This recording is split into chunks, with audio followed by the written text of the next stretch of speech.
And tell me, Christine, you still there? Yep. Oh, tell me when you see it on Facebook Turn off my Live. video. Yeah, I see your previous one with the Yeah, electrodes in your head. tell me when you see tonight, please. Okay, I see it. Okay, great. Hi, if you're seeing us on Facebook Live, our show begins at 8:10. This is Straight Theater Rhinoceros, and you can watch it here or you can watch it on Zoom. And the address for the Zoom sign up is therhino.org, therhino.org, and we'll begin at 8:10. So this is just us getting set up.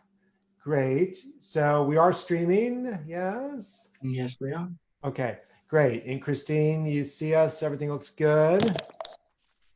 Yeah, I see the lobby card, then there's a little thumbnail of you if that's intentional. Yeah, that should go away when I turn off my video. Okay. So, Christine, be sure to text if somebody has their mic on and they're not supposed to. Make sense? Yep.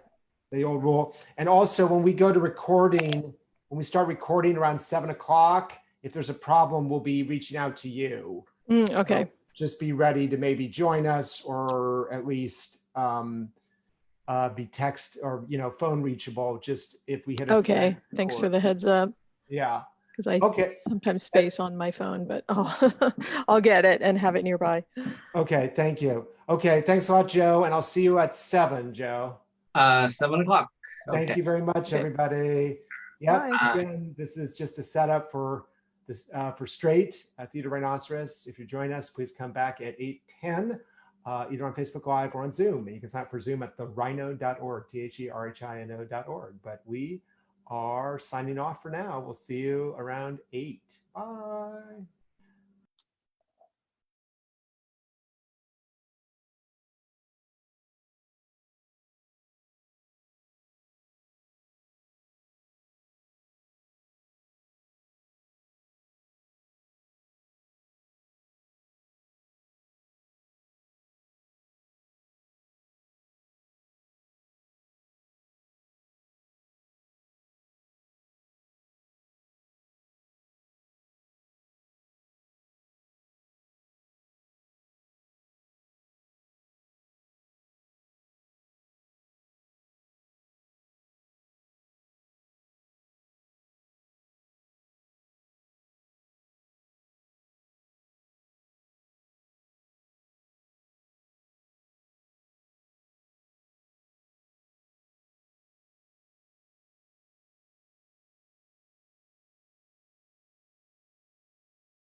Hey, Joe.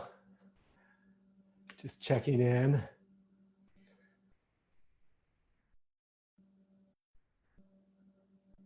Hey, Joe.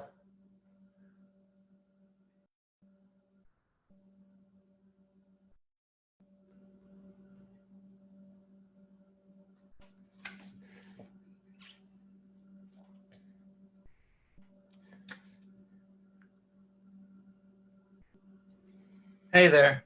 Hey. So just wanted to check in and start the recording. Okay.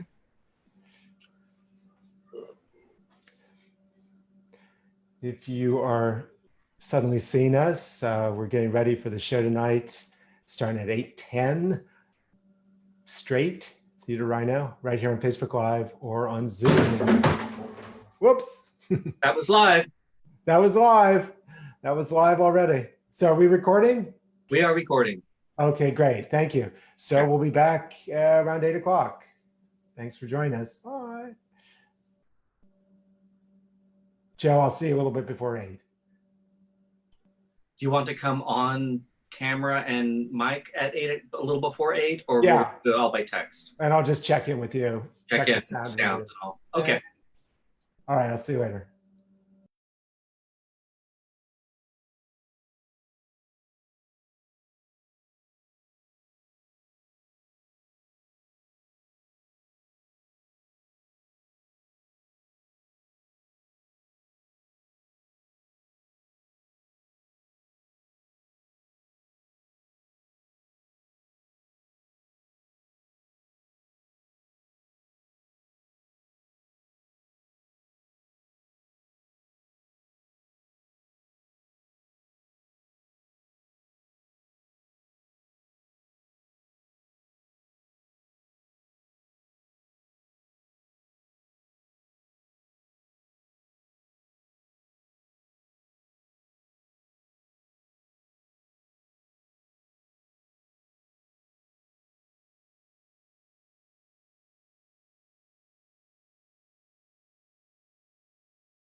Hey, Joe.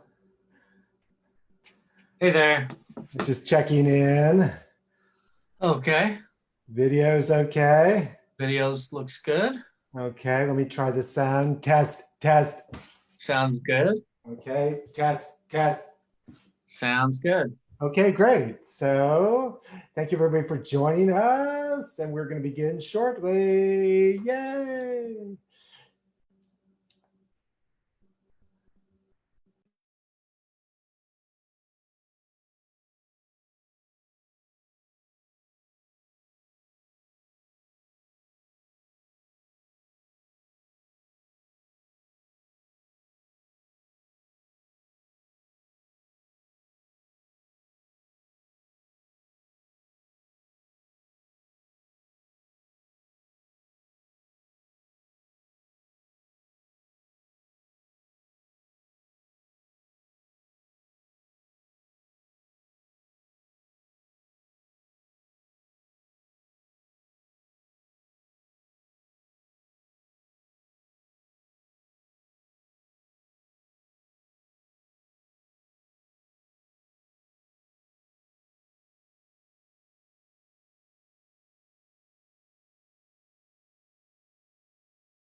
Hello, my name is John Fisher, and this is Straight.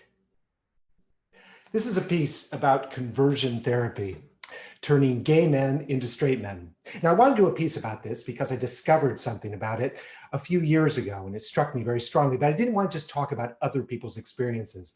You see, at first, I thought it had nothing to do with me. I thought it was crazy wanting to change gay men into straight men. I thought it was insane. And then I started to think about it. And I realized that it's touched my life in all sorts of interesting ways. So though this is based on research and interviews and talking to people, it's also based on my own discoveries about myself and how I've moved through the world and people I've known, and perhaps even how my life has been touched upon by conversion therapy, the effort to turn gay men into straight men. So how do I think it all started for me? Well, for me, it was interesting because it goes way back. You see, when I was a kid, my mommy used to love to take us to Broadway shows. We love them, especially the musicals. We love the Broadway musicals, all that spectacle, all that incredible energy, the dancing, the singing. We loved it, loved it, loved it. But what I loved most about it all was the music. I loved the music. I loved all those glorious tunes. I was really into melody. That's what I loved, melody. It was so impressive. And of course, I grew up on all of the great songwriters. They were terrific. I kept going back to New York over and over again. I loved it, loved it, loved it. I thought it was incredible. And even when my mommy no longer took me, I'd go with Michael, my husband, or I'd go on my own just to see the Broadway musicals. And I was enraptured. And then I started to, I started to feel a little bit disquiet about the musicals. I don't know what it was. And then I started to analyze it, and I realized that they didn't feel quite as spontaneous as I thought they should. They felt a little bit mechanical. They weren't as live as the plays. I don't know what it was. Maybe it's the rhythm that the orchestra creates, or the rhythm of the choreography, but they began to feel more and more like movies. They were losing their magic for me. Now, the other thing I realized when I started to analyze this was I wasn't loving the music as much as I had as a kid. Now, I grew up on Rodgers and Hammerstein, Jerry Herman, tuneful musicals, even Stephen Sondheim, a tuneful composer. Now, people say he isn't. They say he's not tuneful. They say that his stuff is not tuneful. He doesn't write great melodies. No, Stephen Sondheim writes brilliant melodies. They're gorgeous. They're sumptuous. They're just subtle. And because his lyrics are so brilliant, the melodies tend to fade into the background on the recordings and even in the performances so that you can hear and understand the lyrics. But the music is gorgeous. It's melodious. It is terrific. And this was the same problem that Cole Porter confronted. A lot of critics said that he couldn't write good songs, just good lyrics. Nonsense. His music is terrific. Gilbert and Sullivan, same problem. Sullivan's music had to be played very, very quietly so you could hear and understand the lyrics. But the music, when you hear it, when you really listen, is sumptuous. And this was the problem because I love Stephen Sondheim, but the next generation of composers seemed to be empowered to take the Sondheim gift, those subtle melodies, and turn them into almost nothing. And so many of the musicals I saw did not have tuneful music. The music was like recitative. It was like sung dialogue. I mean, it was beautifully sung and obviously brilliantly composed, but not to my ear. I wasn't loving it. And so I'd see all these shows and there'd be like one good song or no good songs. And I was frustrated. And so then I realized, if it's a really good show, it's going to come to San Francisco, and I can see it in San Francisco. It'll be very much like the productions in New York. It'll be very, very much like the productions in New York, because here the mechanism is helping me. The rhythm, the mechanicalness of it, the very cinematic aspect of it, the fact that it's always the same will help me in San Francisco because the productions will be just as good, those Broadway productions on tour. And I've seen so many great musicals in San Francisco. The Book of Mormon, one of my favorites. I've seen it 3 times and it's got wonderful music. Hamilton, same story, wonderful music. And I didn't have to go to New York to see it. So I had a bit of a crisis because I loved going to see New York theater, and yet I wasn't loving going to see the musicals in New York anymore. I would just wait for them to come here. So what did I decide to do? I decided to go to New York in the spring and see the plays. That was when I would see the plays. Now, the plays always seemed real to me. They always seemed live. They always seemed authentic, always real things happening on stage. You could see it, you could feel it. And I got into this thing of going to New York in the spring because that's the best time to see the best shows, the plays on Broadway. Why? It's all economics. the Tony Awards. Now, plays can't really afford to open up earlier in the season because, you know, they can't get enough momentum around them. They're not like the musicals. The musicals, even with a mediocre review, can run and run and run because people love them, especially the children's musicals. But all kinds of musicals do very well in the early part of the season if they get good enough reviews and there's energy behind them. Plays tend to have a problem. So what they do is they wait until it's almost Tony season in the spring. And they open up just before the Tonys. And if they get a good review, they start running. And then if they get some Tony Awards, they're carried on for a little longer. And then if they get a Tony Award, right? If they get a nomination, great. If they then get an award, they're made. They can run probably through the summer. And that's the economics of Broadway plays on Broadway. So I would go in the spring, and sometimes I'd go with my husband, Michael, and sometimes I just went on my own because he was busy, he was working, but I had to go, I had to see it. I wanted to see plays. And what I wanted to see more than anything were gay plays, the plays that I could relate to personally. So I would get a cheap flight. I'd stay at the YMCA, really, really modest accommodations, you know, and I didn't stay there because it's like gay, like the YMCA. It had nothing to do with that. It wasn't because it's not gay at all. It's full of like Swedish tourists, like families. It's not gay at all. But what I love about it is they have a big pool down in the basement and I love to swim. I swim every day. And they have a weight room, which is great. I love the weights. And also they have all these empty studios. These are like for dance classes and yoga classes. And I could go into one of those. I could sneak into one. And if it was empty, I could rehearse whatever I was working on. It was great. It was like a playground for me. And it's right in Midtown. So it's right near the Broadway theaters. And then what I would do is I would go over to Broadway and see the latest gay play on Broadway. It was so exciting. So I'd be flying to New York and I'd have an idea in my head of all the plays I wanted to see. But as I was in the flight, I would start looking up plays, new productions, right? And always there was like a review on the night that I was arriving, a show that was gay had just been reviewed. And for like 5 years in a row, the shows were always well reviewed. I couldn't believe it. These gay plays opening in the spring were always getting great reviews. I was so excited. And the first one I went to on this project to see the gay plays in the spring on Broadway was gay playwright Richard Greenberg's Assembled Parties. This play was incredible. And I was there on the plane. And I knew that if the plane landed by 5 o'clock, if it landed on time, that's when I always arrived, that I could book a seat on my phone. And I had all these like half price ticket things, you know, like TDF, the Theater Development Fund, because I'm a theater professional, I get like a discount through TDF or, you know, the half price ticket booth. You can even buy tickets online or Gold Star. I had all these cheapo ticket things. I could find the play. Nobody wants to see the place. They just want to see the musical. So the stuff is always like available on the half price ticket. So I'd be there on the plane. It was 5 o'clock and I quickly buy a ticket to the show that just got reviewed. And then I get off the plane, I get on the bus, I race into Manhattan. I wouldn't even go to the Y first. I just have all my luggage and I'd shove it under my theater seat and I'd sit there and watch this new play. And I couldn't believe it. The Assembled Parties by Richard Greenberg. This play was amazing. I love this play. And what I love most about it, well, yeah, there were gay things. I mean, it dealt, you know, with the aftermaths of AIDS and things like that. Yes, of course, but it was the language. I realized the language is what I love in plays. This play was incredible. I sat there wishing I could talk as well as these people do. They talk correctly. It made me feel like I talked wrong, like I didn't understand the English language. It was an amazing production. I loved it, loved it, loved it. And I sat there with tears streaming down my face because I could identify with this family, this American family, and all it was going through this glorious language. The next 2 years, I went in the spring, and those were the Josh Harmon years. That's when I went and saw Josh Harmon plays. Oh my God, the first one I saw, I discovered as I was landing, I bought the seat, I went, it was Significant Others. It was amazing. It was about this guy who was gay, and his 3 best friends were these women, right?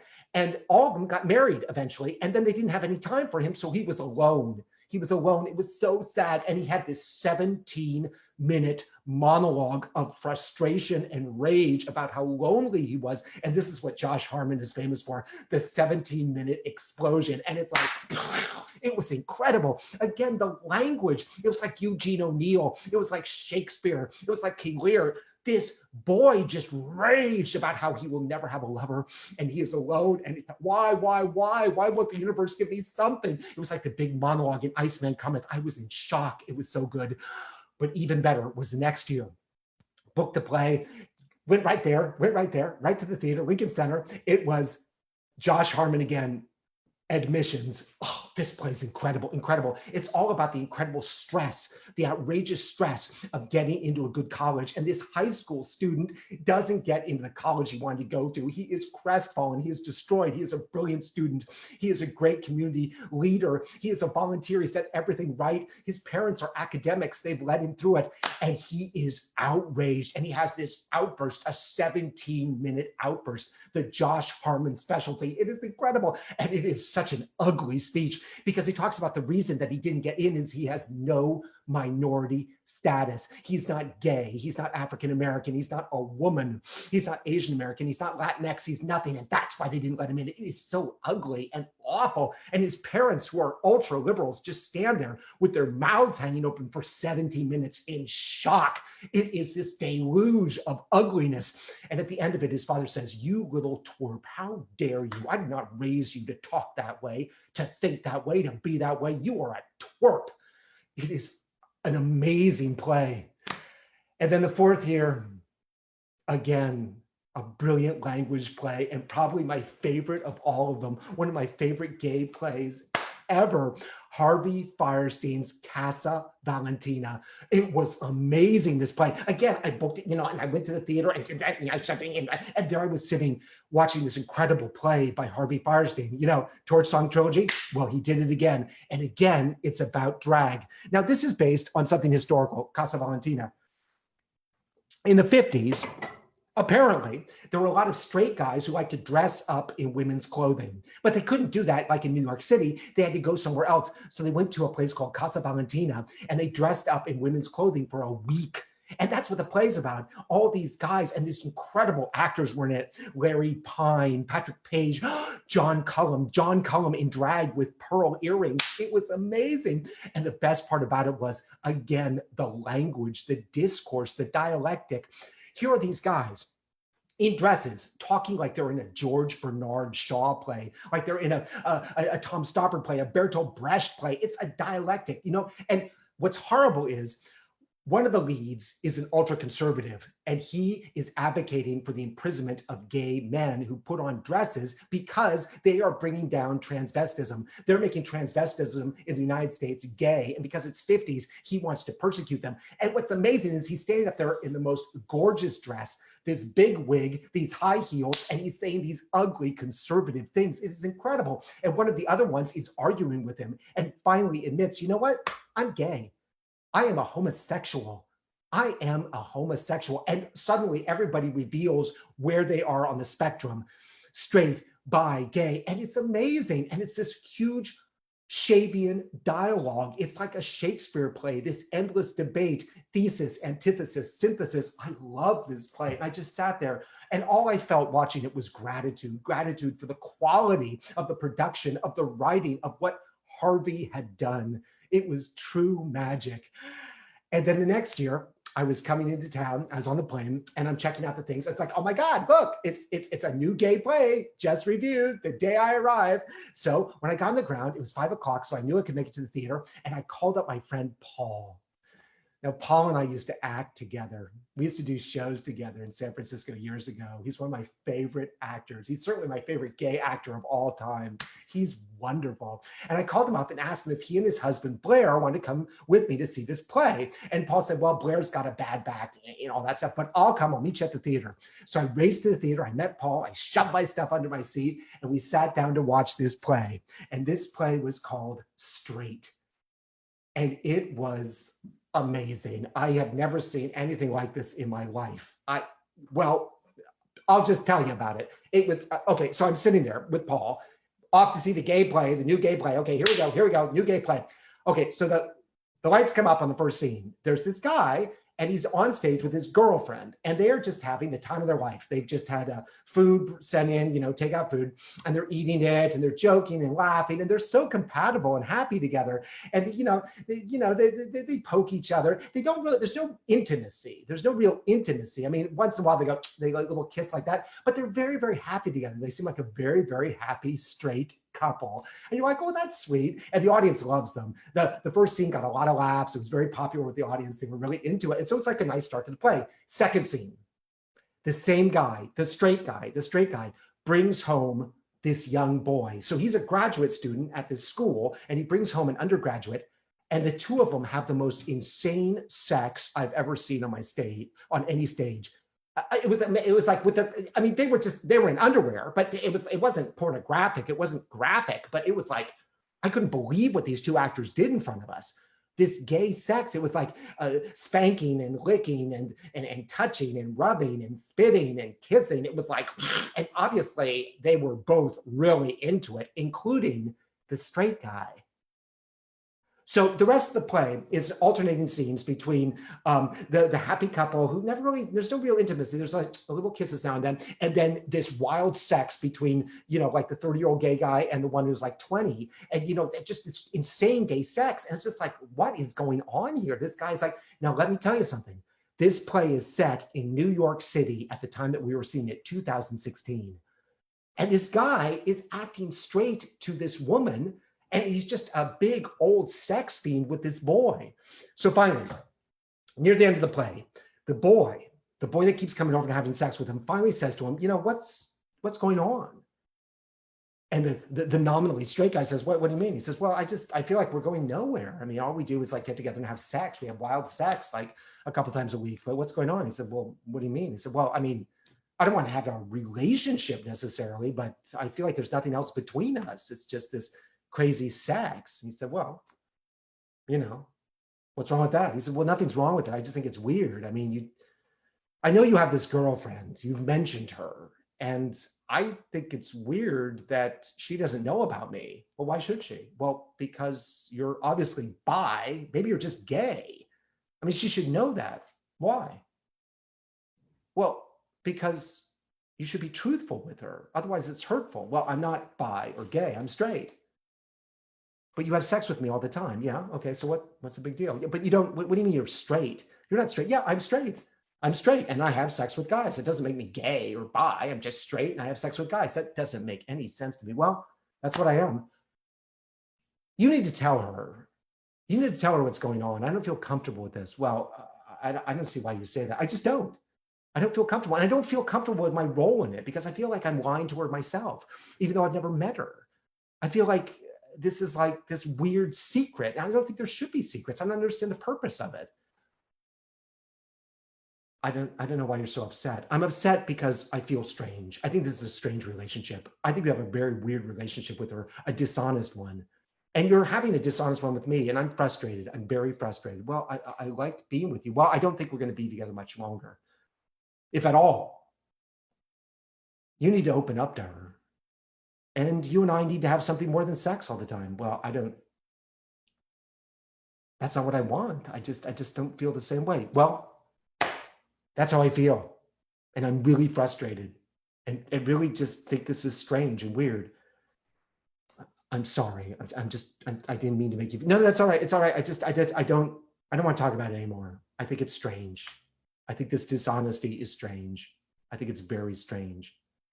So the young one leaves, and in the next scene, the guy is with his girlfriend. And again, it's like the first scene. They've got takeout food. They're having a good time. They're laughing. And then he says to her, he says, I have to tell you something. What? She says. I have something to tell you. What is it? What? Should I be worried? No. Well, I don't know. I have to tell you something. And sit down, please. Okay, I'm sitting.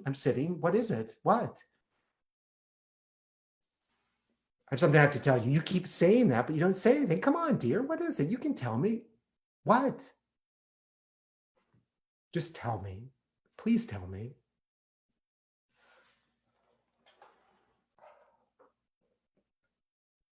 I have something I want to say to you. Something I have to tell you.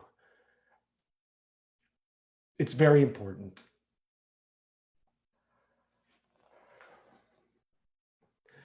Will you marry me?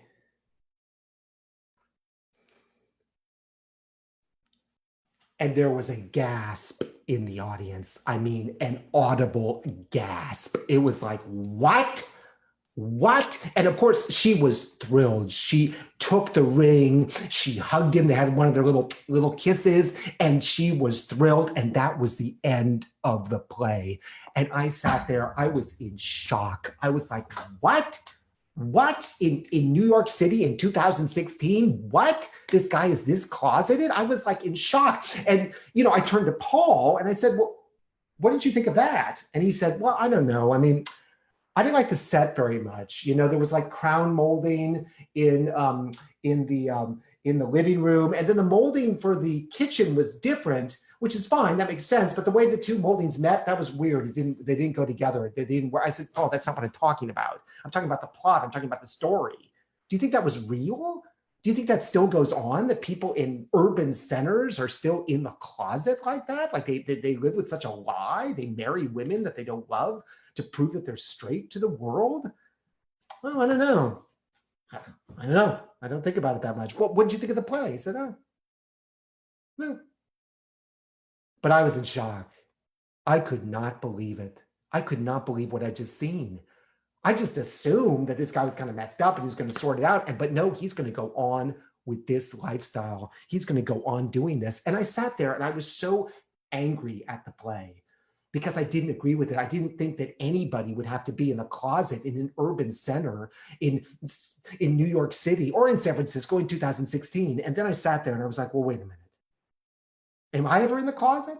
Am I ever in the closet? And I'm like, no, I'm never in the closet, ever. Why? How could I be? I mean, my whole thing is gay theater. It's gay theater. Before people even meet me, they know, oh, this guy's a gay one. He's a gay one. And I always get it out there early, because I always feel comfortable with everybody because I live in a city. So no, not me. But then I thought of something.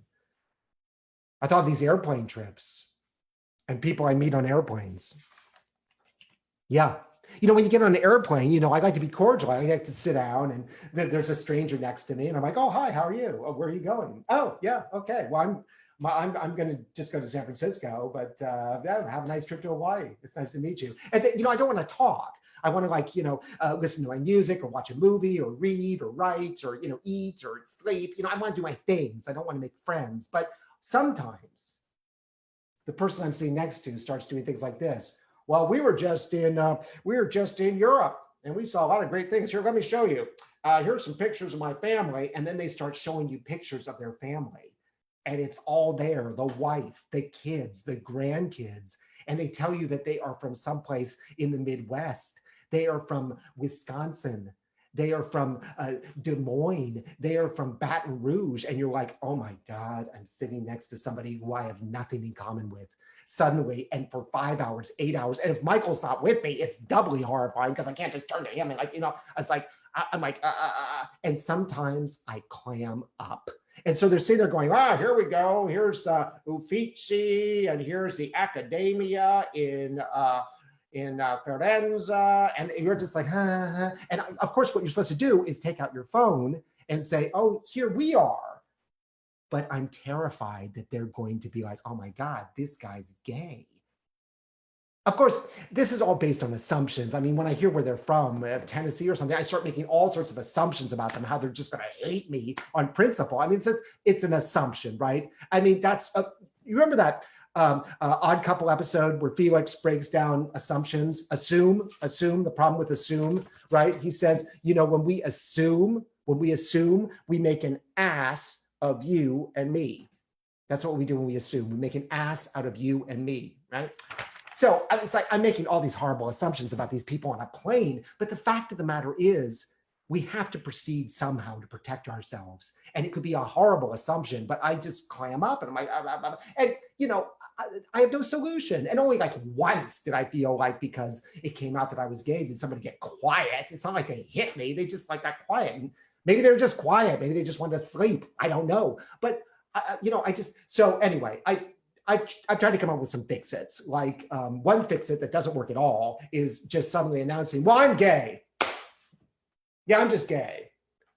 I mean, that's so obnoxious. It's so embarrassing to everybody. And usually the response is like, oh my God, no, you're gay? That is crazy. Sarcastic, like they don't care. They could care less. Half those kids in the picture are gay. Half the children are gay. Everybody's gay. They're probably gay. They don't care. So I figured out how to kind of slip it in there subtly. I figured this out from teaching.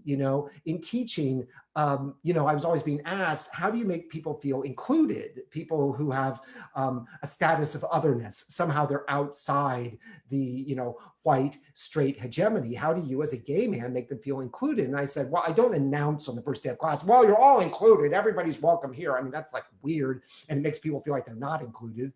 I just start talking on the first day of class. I give an example and I say, well, Michael and I were in Santa Cruz this weekend, and I just get it out there. And I talk about him whenever I feel like it.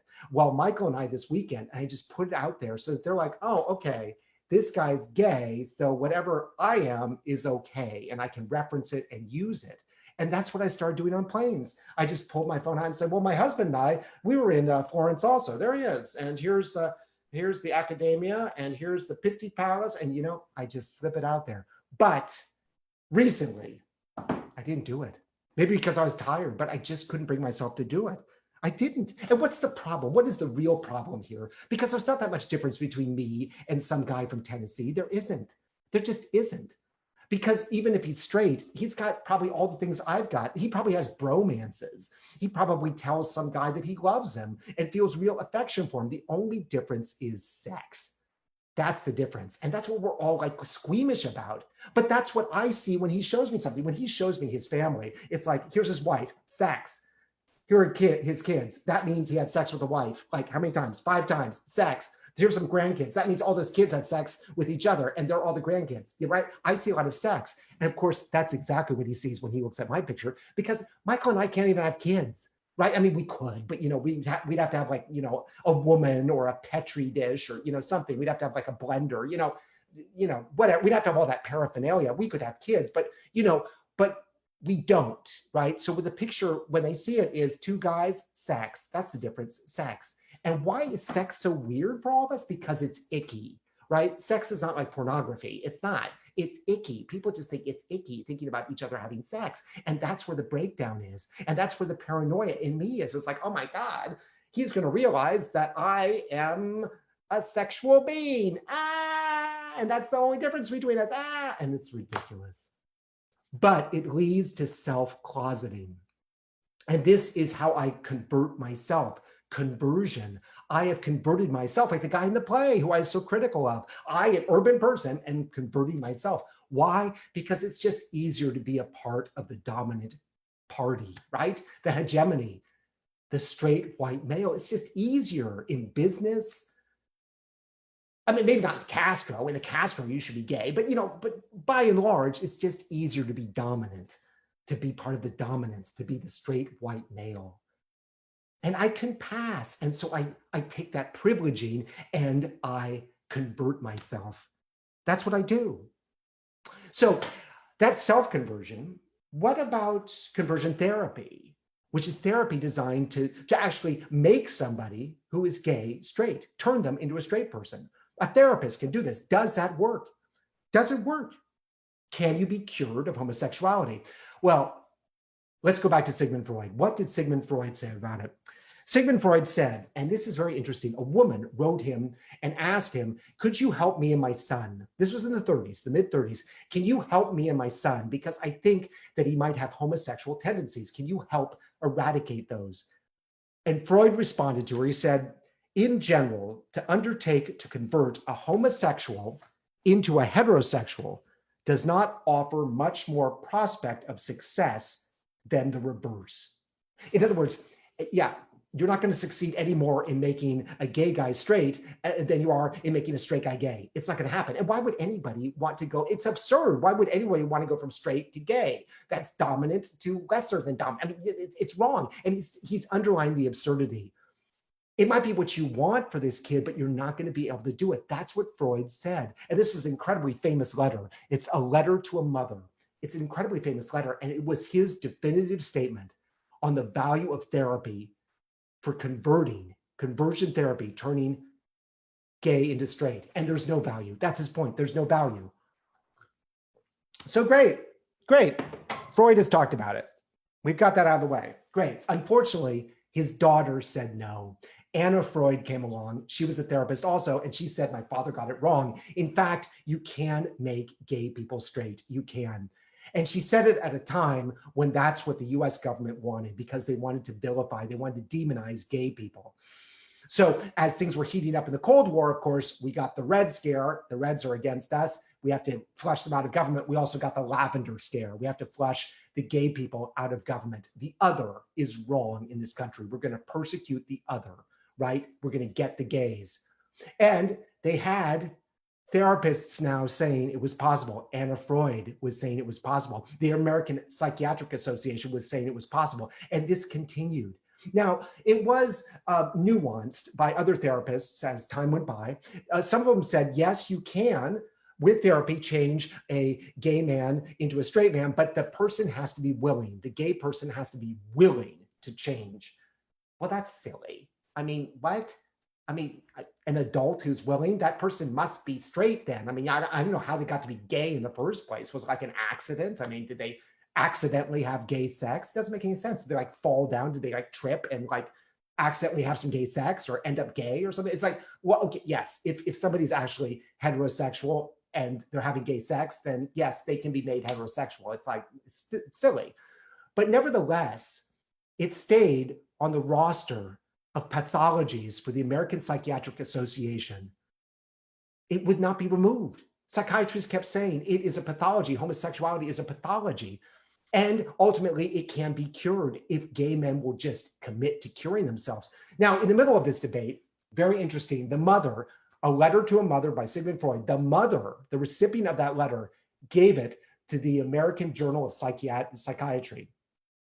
She gave it to them, and they published it as if to say, look, here it is, Freud saying it can't happen. Did that correct the problem? No, it didn't. It didn't correct the problem. The problem persisted until 1972 when Frank Kameny, finally, the great gay activist Frank Kameny, finally got it eliminated. Slowly, it took him years, but he got it removed from the list of pathologies, yes, of the American Psychiatric Association. So ultimately, it was shown that it could not be cured. And also, more importantly, that it wasn't a pathology, it wasn't a sickness, so it didn't need to be cured.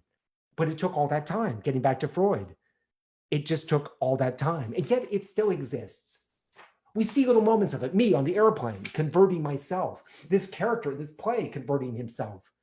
We see adults doing it, it still exists. Adults still do it. They still go to conversion therapy. Many of them are religious and they feel that it's wrong, it's bad. Many of them want to be dominant. They want to be part of the hegemony. They want to be part of the power structure, which is straight. So they commit to it. And that's adults. And many of them struggle with this for years and lie to themselves, but they are adults. So ultimately, they have the choice and they take responsibility for that choice, for deciding to undergo this therapy. But then there are children, and they are the victims of conversion therapy also. Parents put their children into conversion therapy. They want to convert their kid from being gay to straight. Why? Why would a parent do that to their child? It's illegal in 21 states in the union because it's harmful to these children. I'll talk about later what it can do to them, the conversion therapy. It is considered harmful to these kids. So why would a parent do that? Why do parents continue to do it? Put young kids, teenagers, 13, 14-year-olds, adolescents into conversion therapy. Why? Well, many of them are religions. And their religion tells them that it is sinful, that it is bad. And this is drilled into them and that they will go to hell if they continue to be gay. In some cases, it's the macho father. He's just so macho, he can't have a gay son. So he wants to straighten his son out.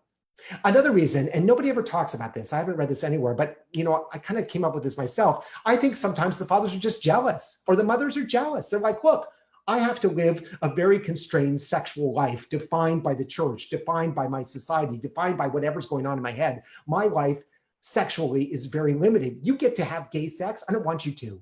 I don't care about that. Yeah, things might be more liberal now, but I don't want you to have what I couldn't have. So I'm going to punish you. I think that's an aspect of it too. What exactly does it entail? How does it work? Conversion therapy. How does it work? Well, the parents usually catch the kid. In this case, we'll say a boy, a 13-year-old boy. They've caught the 13-year-old boy doing something. They've consulted with their church, which is very important in their lives, and they've decided, with the sanction of the church, to send the boy to a conversion therapy camp where he will stay until he is converted to heterosexuality.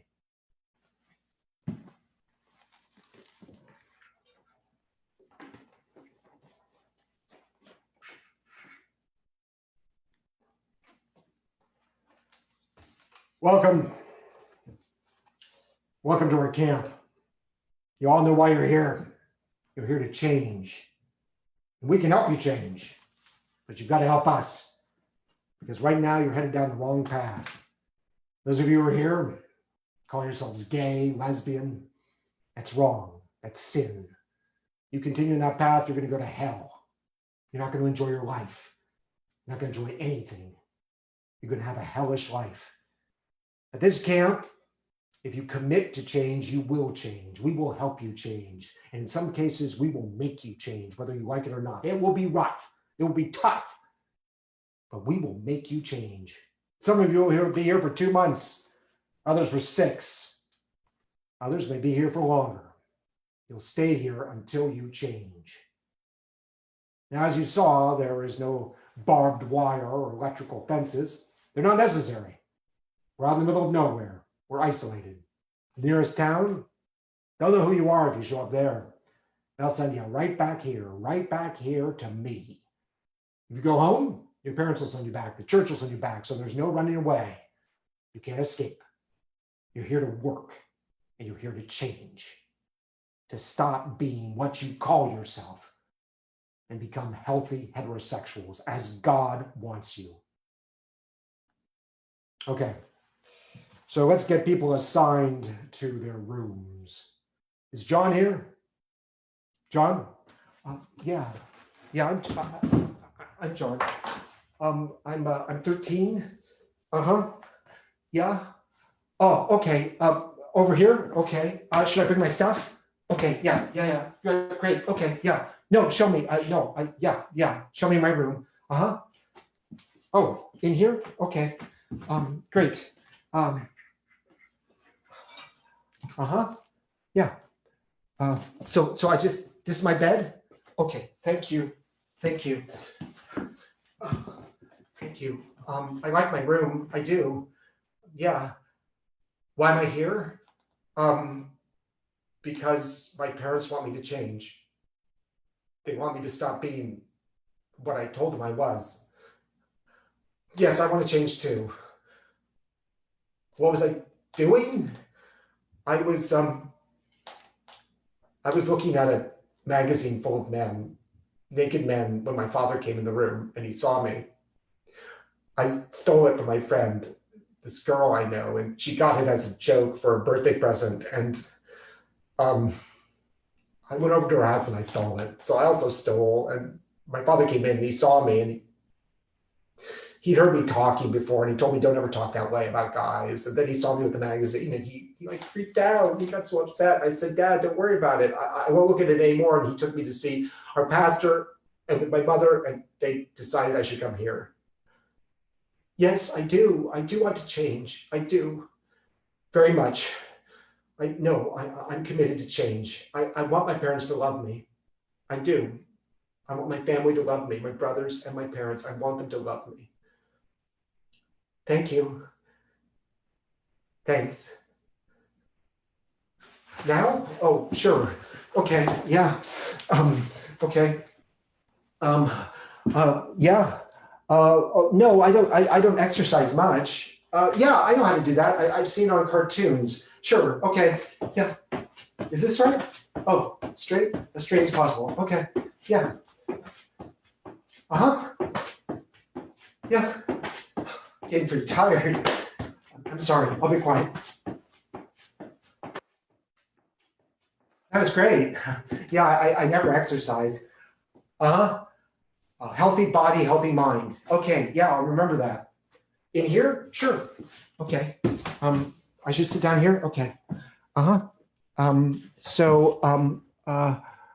This is my screen. Okay. Yeah. No, I see. Yeah.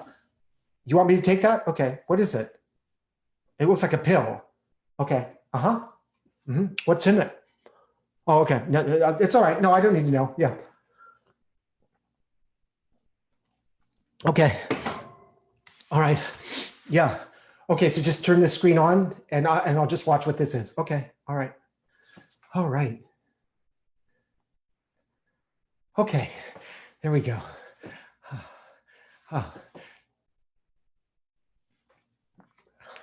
Do I have to watch this? I don't like this. This isn't what I like to watch. Is this what you think I like to watch? Yeah, I know what it is. It's pornography. It's gay porno. I know. I don't like to watch this. Yeah, I'll watch. I'll watch. What are they doing? They're doing, it's called butt fucking. I just know that word. I've heard other boys use it. I don't like watching this. Do I have to keep watching it? Yes, I will. I'm sorry. Do I have to say? He's giving him a blowjob. I don't like things like this. I mean, I like boys. I have strong feelings for boys. I don't want to watch this. I don't want gay porno. That I'll watch. I'll watch. I don't like watching this. I don't feel well. What was in that pill? I'll watch. I'll watch. It's butt fucking. Yes, I know what it is. What was in the pill? I don't feel well. I'm watching. I'm watching. I have a tummy ache. I think I'm gonna be sick. I don't feel well. What was in that pill? I'm watching. I'm watching.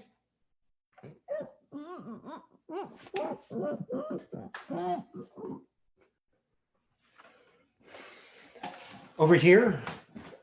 Yeah. Should I set up here? Okay. Uh-huh. Yeah. Okay. To him? Introduce myself? Okay. Hi, I'm John. Gregory? I like that name. It's a pretty name. Yeah. It's nice to meet you, Gregory. I'm nervous too. I'm very nervous. Hold hands? Okay. Is that all right? Oh, that's appropriate. It's appropriate to hold hands with other guys. Okay, I didn't know that. Okay, great. Hi, Gregory. I never imagined this would be okay. Oh, I'm here to change, How about you? Yeah, I miss home too. I miss everything. I miss my friends. I miss my brothers. I miss my mommy. You miss your mommy too? Yeah. I love my mommy. She likes to sing. She sings when she's cooking. She's a really good cook, and I miss her cooking. What? Oh no! No. I didn't realize. I'll keep a distance. Well, I thought because we were holding hands, it was okay. I know. I just sort of. I just leaned in. I didn't mean to. No, I didn't. No, I'll stop doing it. I promise. What? Okay. Where are we going? Yeah, I'll put my chair away. Sure. Down here? Okay. Yeah. Okay. Sure. In here? Yeah. It's so dark, and the ceiling's low. How long do I have to stay here? Okay. I'm sorry. I leaned against him. I didn't realize that was inappropriate. Now I know. I won't do it again. I promise. Okay. No. Yes. I'll stay here. It's cold. Could I have a jacket, or is there heat? It's very cold. How long do I have to stay here? Oh, please don't close the door. Please don't.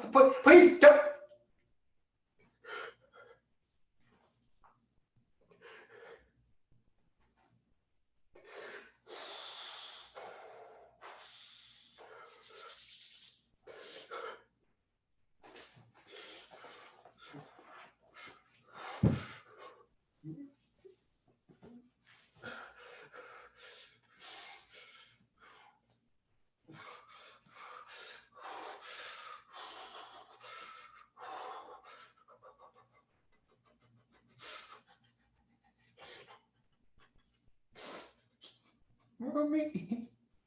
Mommy. Mommy.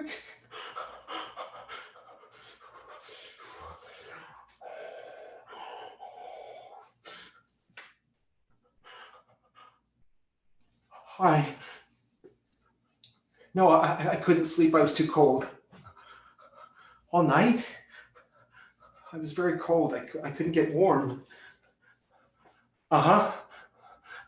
Okay, yeah. I'll come. Uh-huh. Could I have a sweater or something? I'm no, that's all right. No, I'm fine. I'm fine. Yeah, I'll watch. These? Okay. What are these? What? What do they do? Okay, just like here? Okay. Okay. And this one? Where's this go? Oh, okay. Sticky. Okay. All right. What did these do? It's called what? Oh, oh, okay. All right. Okay. And I turn this on again like last time? Okay. I don't want to watch this. You made me watch this the other day.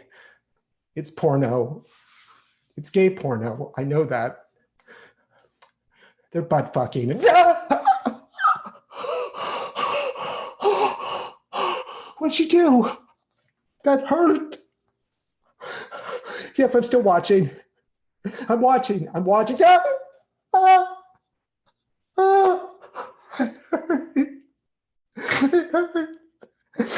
I'm watching. I'm watching. Yes, it's a blowjob. I don't want to watch this. I hate it. I do hate it. I hate it. It hurts. It hurts to look at it. I hate it. Yes, I understand. I hate it. I can't watch this. I can't. No, I can't. I gotta turn it off. No, I'm not gonna turn it back on. No, I'm not. I didn't do anything.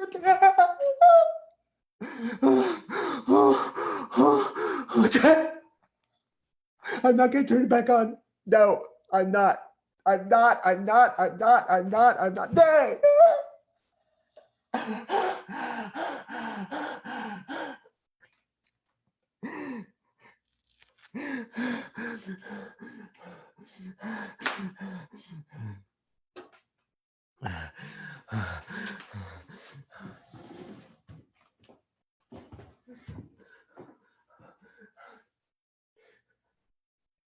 Did they make you watch that stuff? Did they give you electroshock? Do you like that stuff? It was horrible. I didn't even like it. They didn't need to do that. I didn't like it even. It was horrible. Gregory, if it weren't for you, I'd go crazy. I'd go totally crazy. I'd be insane. I would. No, don't. We'll just get more trouble. I don't want to go back in that cold room, that dark room. I don't want to go back in there. Gregory, if I didn't see you every day, I'd go crazy. I'd go insane. I would. I have to go back this morning. Think about me, okay? Keep thinking about me. Pray for me, okay? Pray that I'll be okay. Gregory, you're the only thing that gets me through. I don't even know why they let us talk. Okay, Gregory. Thank you. You're my friend. Hello. Yes, I'm putting them on. Yes, of course. Yes, I will. No, I'm not going to wear them. No, I'm not going to wear them. I'm not going to watch this. I'm not going to take any pills. I'm not. Don't touch me. Don't touch me. I'm not going to do it. No, don't touch me. I'm not going to do it. You can't force me. I'm big enough. I'll punch you in that dick. That's what I'll do. I'll punch you in the. You can't force me. You can't. No. Hey, Gregory, don't put those on. Don't put those on him. No, you're gonna make me watch him as he. Gregory, please stop it. Please stop it. Please don't do that to him. Don't do it. You're just doing it to punish me. Gregory. You're just giving him shocks to hurt me. You can't make me watch it. You can't. You.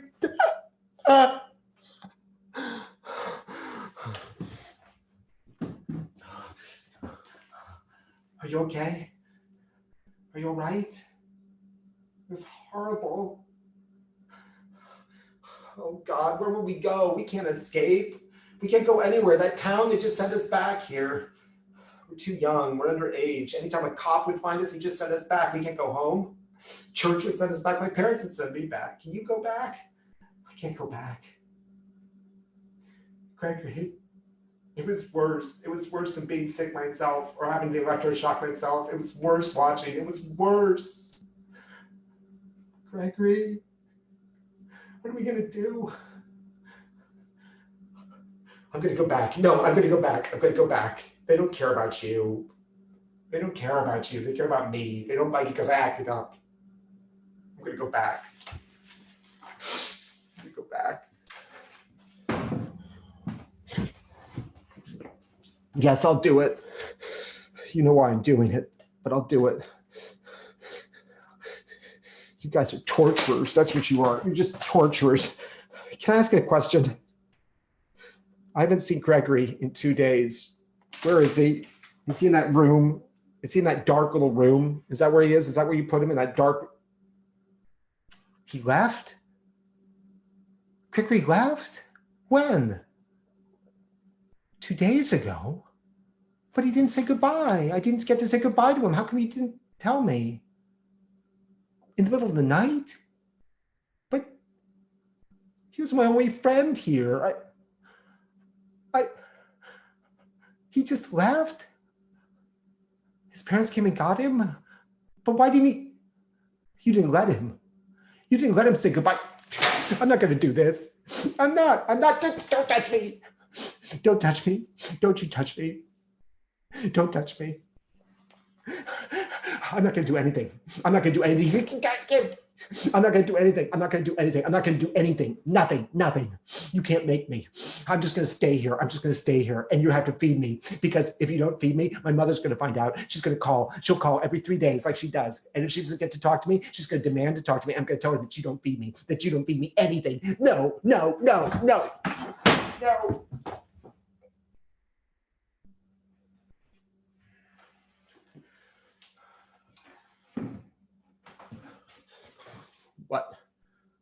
What? You're sending me home? Why? I don't want to go home. I don't want to go home. I want to stay here.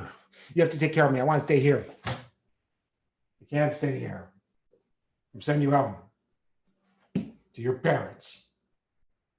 That's where you belong.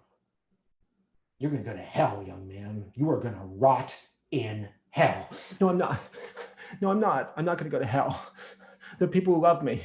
My parents will protect me. They'll protect me. And if they don't, then I won't live with them. I'll live with somebody else, or I'll run away. I'll do something else. Yeah. I hope you do run away, because you're just going to end up a prostitute living on the street, a drug addict. That's what you're going to be. Just another punk kid who thinks he knows the way to God. You've crossed heaven. You've crossed it off your list. And now you're going to rot in hell. We're going to get you out of here because you're a bad influence, because you don't want to change. You are the devil. That's what you are, kid. You're going to rot in hell. I hope I see you one day on the street, a prostitute, a drug addict, dead from AIDS. Conversion therapy has a lot of different effects on these young people who are sent to it. Many of them do go home, and they do figure out a way of fitting in at least long enough to become responsible adults, to take care of their lives, to take control. They become good students. They become good workers. Some of them thrive as gay men once they escape, once they have control of their lives. Others don't. Others commit suicide. Some do become prostitutes, drug addicts living on the street. Conversion therapy has been proven to cause damage to families and to individuals. It's a ruthless medicine inflicted by parents on their kids, and it destroys. As I was talking to people about this, interviewing people, discussing it, certain states kept coming up, Arkansas and Texas and places in the Midwest, in the South. Those seem to be the locations for this kind of thing happening. But then I began to think of it as something remote, like something that doesn't happen around me, something that's divorced from my world, from my immediate experience. And so I started to think, have I encountered this? Conversion therapy, the willful conversion, destruction of gay youth by their parents. Have I encountered anything like this in my travels, in my personal experience, in my family? And I'm like, no, it's absurd. I was raised with very little religion. I was an Episcopalian. Episcopalians are wishy-washy, milky. It's not a strong religion. I don't remember homosexuality being mentioned once in all the church services I went to as a kid, not once.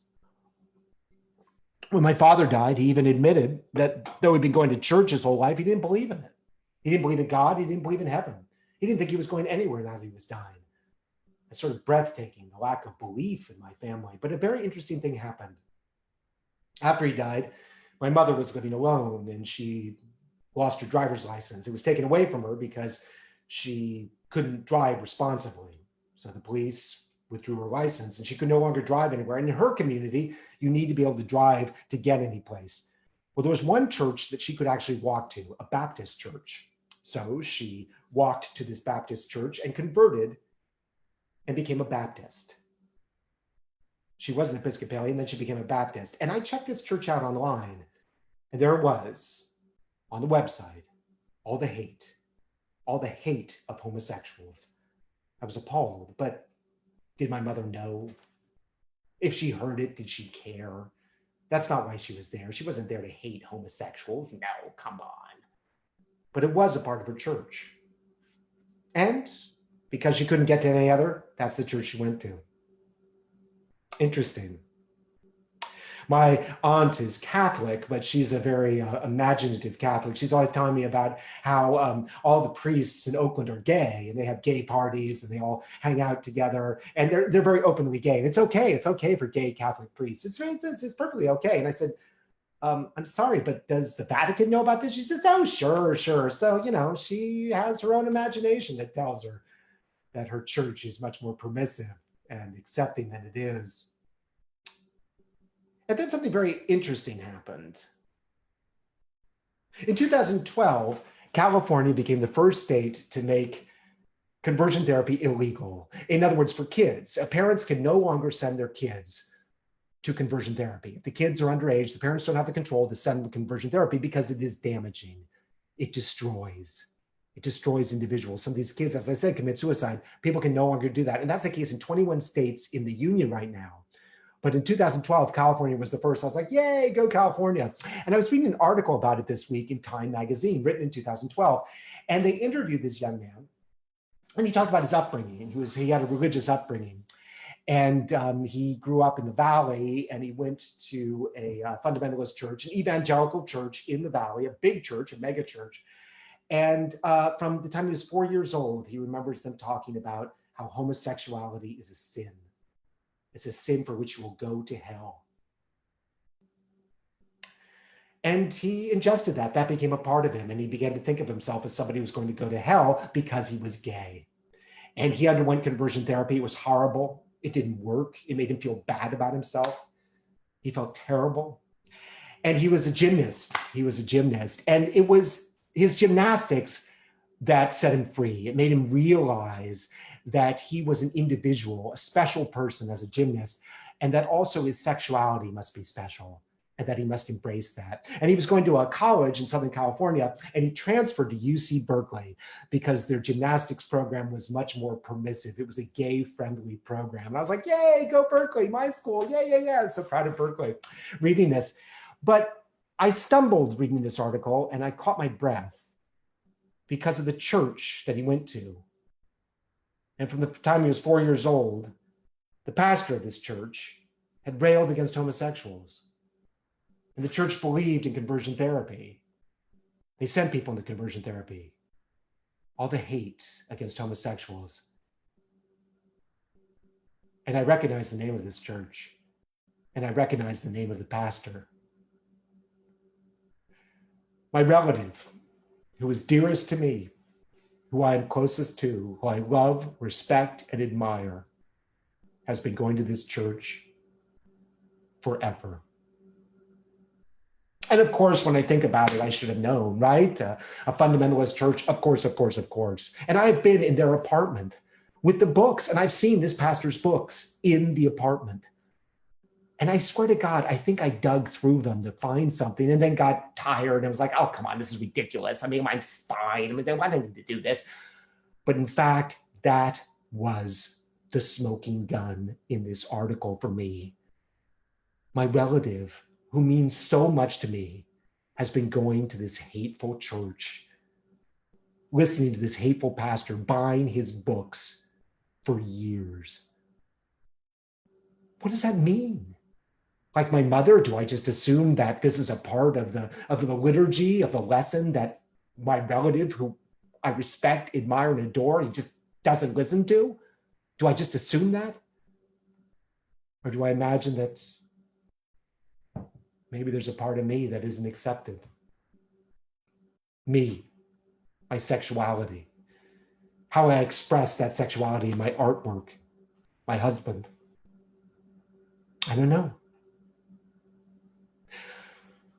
I don't know. But I do know that this person goes to that church every Sunday, and that this church disapproves of me and thinks that I will go to hell. And do I imagine that my relative thinks that too? As we share stories, as we say, I love you at the end of our phone calls, is that what underlies it? And that's when I realized that conversion therapy and all of this hate that supports it and the desire, the need to change people is a part of my family and resides closer to me than I ever knew.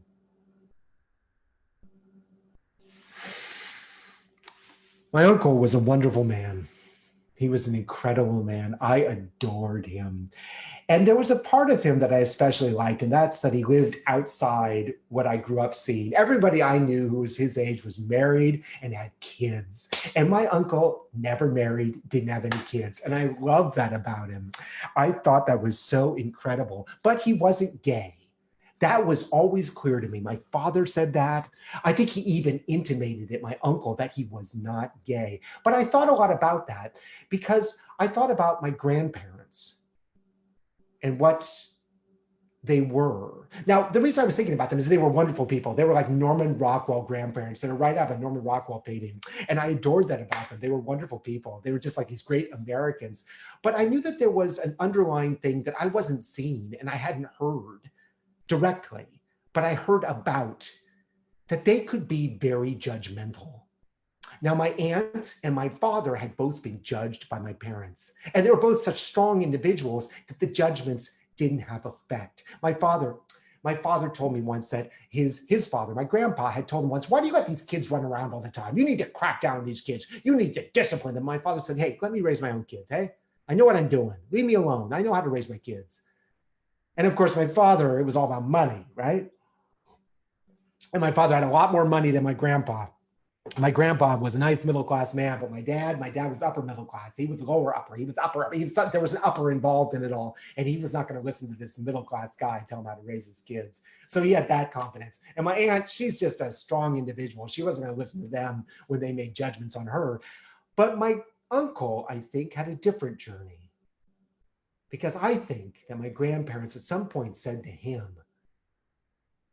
if you behave like your brother and sister, we're not going to love you anymore. And I think maybe they suspected that this nice, wonderful man who never married, who didn't have kids, might be a sexual other, and they weren't ready for that. And I think they put the pressure on him. I just think this. Now, he was on tenure track. He was a history professor, ancient history at Davis. He was an assistant professor. And all of a sudden, he moved to New York City.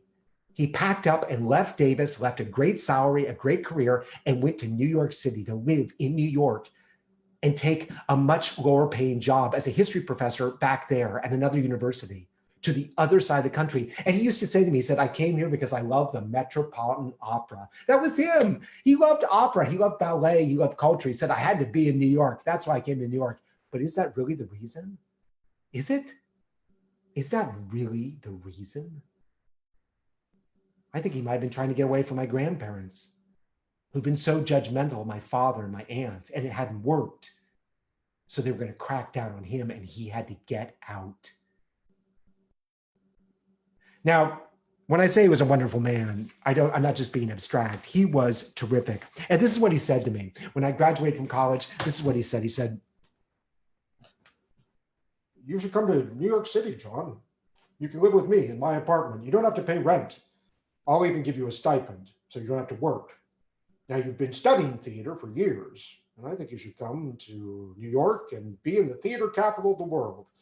You can work as a stage manager. I even know some opera companies, and they'd love to have you as a stage manager. You can audition for things. You can direct some stuff, and I'll support you. I'd like to have you there. But more than that, I think this is a golden opportunity to be in New York City. Come live with me. Now, of course, you're thinking, and a lot of people thought, oh, he's looking for a boyfriend, right? He was looking for some guy. No, he wasn't like that. He would never do anything like that. He was very religious. He believed in propriety. That was his big word, propriety. He was always telling me, remember propriety, right? He would never have a sexual or romantic interest in his nephew. Nah, that's something out of a movie. And he didn't. He was just a lovely, lovely man. And I spent a year in New York and it was magical. It told me so much about that wonderful city and about the arts there. And he introduced me to the arts. He took me to the opera, to the ballet. We used to go to Broadway shows. Yay, back when I loved the musicals, but we also saw plays. Iceman Cometh. It was great. We had a great time together going to museums. And it was a magical year. And throughout that year, I was introduced to girlfriends. He had girlfriends. Now, he was in late middle age by then. So these girlfriends were his age, and they'd all been married before, had kids, divorced. And now my uncle was their boyfriend, right? Boyfriends, girlfriends. Oh, I think that was a very loose term. I think they were just like friends, and they like to go to the opera together, to the museums, to the ballet. I think that's really what was going on. I don't think they were really girlfriends. And he used to say to me, he says, they never stay with me, John. They never stay with me. They always dump me and take up with policemen. They like cops. I've lost 2 girlfriends to cops. I'm like, cops? That's so weird. But you know what I think? I think between him and these women, there was no nookie. They weren't getting any nookie. So they went to a cop, right? And they hooked up with a cop because I think cops love the nookie, right? So I think they were looking for some nookie. I don't think there was any nookie. And I wonder, was that bad? Was that really bad, what he was doing? Having girlfriends when he really wasn't a straight guy, when he was perhaps a gay guy who just kept himself in the closet because he didn't want to be judged by his parents. He had converted himself, his own conversion therapy. Was it really bad that he had these girlfriends? I don't think it was. I think they knew what was going on. They were adults. Come on. They'd been married before. They were into cops, for God's sake. They must have known what was going on. But he had these girlfriends. And I don't think it was bad. I think it was fine. But what happens when these men actually get married, right? And I want to say one more thing about my uncle. I mean, who am I to judge, to say that he was gay or straight or not, or who am I to judge? He was a wonderful man. And if his closet kept him wonderful, if his self-conversion kept him wonderful, that's all that matters. He was a wonderful man. I'm not going to question it, but I do have these doubts about my family. And I realize that I've been more intimately involved in conversion of all types than I ever realized.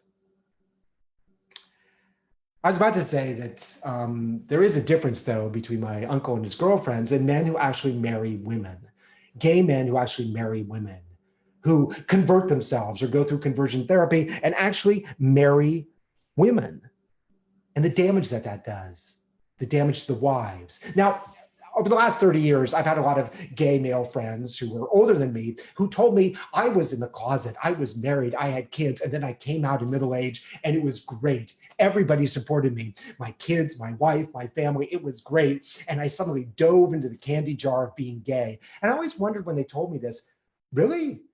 Was everybody really all that supportive? Aren't you sort of, frosting the cake a bit on this one? Really? Because, of course, these women, their lives were changed. And however, these guys were like, sleeping with men behind the women's backs. And just because they were men doesn't mean that these guys weren't cheating.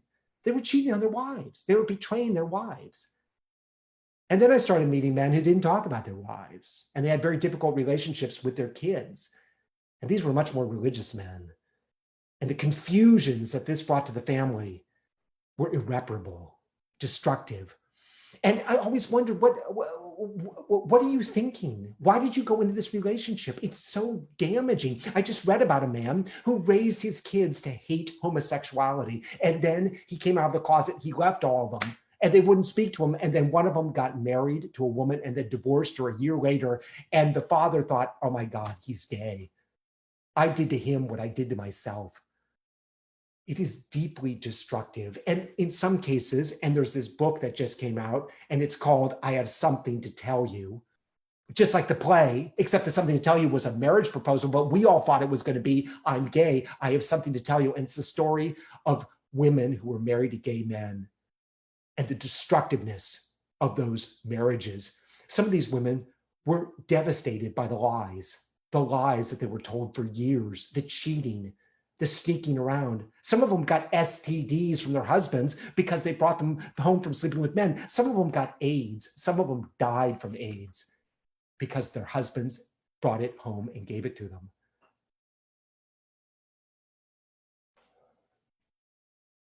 So getting back to that play, Straight, and the gasp in the audience, and my challenges with it, and my finding my way into it and realizing that, yes, this is gasp worthy because it is terrifying what that guy was about to do because of what I've read in so many accounts of the destructiveness of these marriages.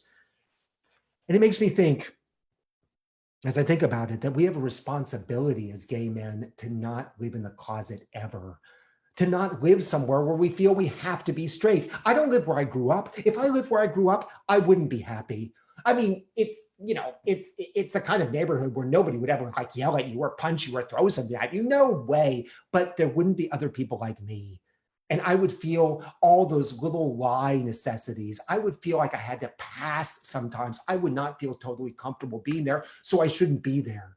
And anybody who lives in a community like that who's queer should get out. That's what cities are for. That's why I gasped when in 2016 in New York City, this guy was choosing to be straight, because cities are for that. They're for people to be gay, and we have a responsibility to be openly gay. Why? Because we can pass. And when we pass, we sacrifice and sabotage our minority status. Listen to me. There are many minorities in this country that cannot pass. Women cannot pass as men. African Americans cannot pass. Latinx, Asians, they can't pass. So we as men should not try to pass as straight. We have a responsibility to the minorities of this country to live openly, because that's the only way people will know. And until we do, conversion therapy, self-conversion, destructive relationships, mega churches that can preach and get away with this are all going to thrive and destroy. In 21 states in the union, it's legal. Yeah. There are debates in other states. Fortunately, there are 20 states where it's illegal, but not a majority. And this might be the Supreme Court that can change it, but we've got to get the case there. We've got to make this illegal in this country because it's not necessary. Freud said it wasn't necessary. It's not a sickness. This is not anti-religion.